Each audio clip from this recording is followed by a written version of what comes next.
Antara pengenalan bagi projek Students Attendance System ini adalah bagi memudahkan pelajar dan juga pensyarah mengambil kehadiran secara atas talian melalui pengimbas kod QR yang mempunyai perisian geolokasi dan juga sistem masa.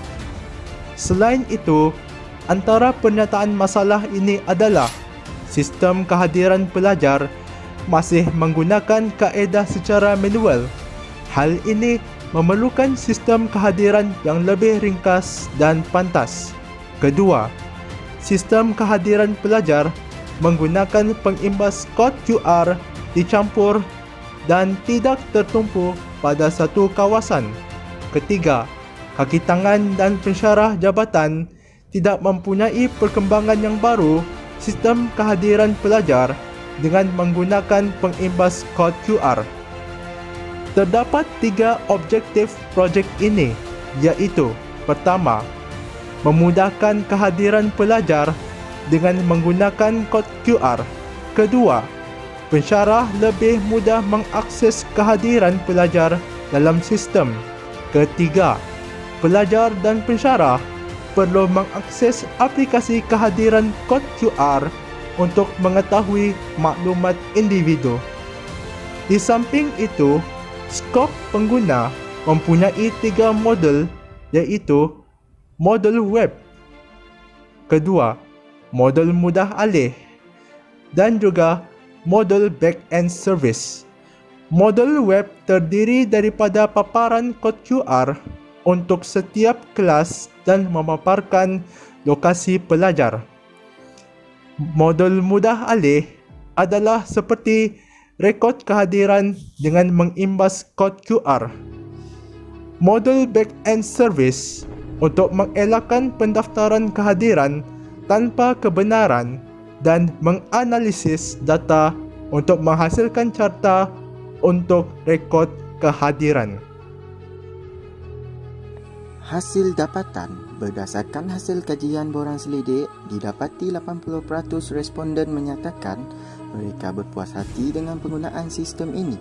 Antara aspek di sekeliling adalah memudahkan pensyarah dan pelajar untuk mendapatkan rekod kehadiran. Pelajar juga berpuas hati dengan sistem ini kerana ianya mudah digunakan untuk memasukkan kehadiran dengan hanya mengimbas QR code yang diberikan oleh pensyarah. Bagi memperkuatkan sistem ini, lokasi perlu ada untuk dilacak oleh pensyarah bagi tujuan mengelakkan penipuan daripada pelajar. Pensyarah dan pelajar juga boleh mendapatkan maklumat kehadiran. Dengan ini, pelajar akan mengetahui rekod kehadiran mereka tanpa diberitahu oleh pensyarah. Selain itu, impak yang pertama ialah sistem ini lebih mudah digunakan berbanding dengan pengambilan kehadiran pelajar secara manual. Kedua, pelajar hanya perlu membawa telefon pintar untuk mengimbas QR code untuk kehadiran. Dengan ini, pelajar tidak perlu lagi menunggu pensyarah menyebut nama satu persatu. Ketiga, pensyarah melakukan permakahan terhadap kehadiran pelajar dengan sistematik tanpa mengambil masa yang lama. Antara kesimpulannya ialah sistem ini juga pembaharuan sistem kehadiran yang dibuat secara manual. Dengan adanya sistem ini, lebih memudahkan lagi urusan kedua-dua pihak. Di samping itu, sistem ini amat berpotensi membantu para pensyarah mengurus dan memantau kehadiran pelajar. Dalam demonstrasi ini, saya ingin menunjukkan bagaimana pelajar mengambil kehadiran mereka. Pelajar perlu mengisi 3 kotak teks, iaitu ID pelajar, kod kelas, dan lokasi.